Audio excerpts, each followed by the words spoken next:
Here's a book I just bought, but I'll save its best feature for last. First, let's look at the binding.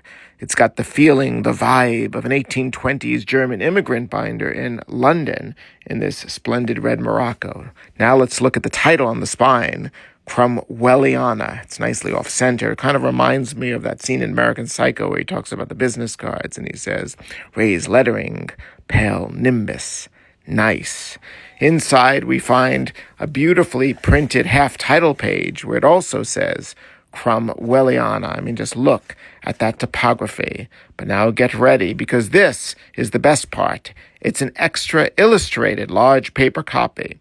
And someone in the early 1800s has put in actual letters from the 17th century having to do with the English Civil War and the protectorate of Oliver Cromwell.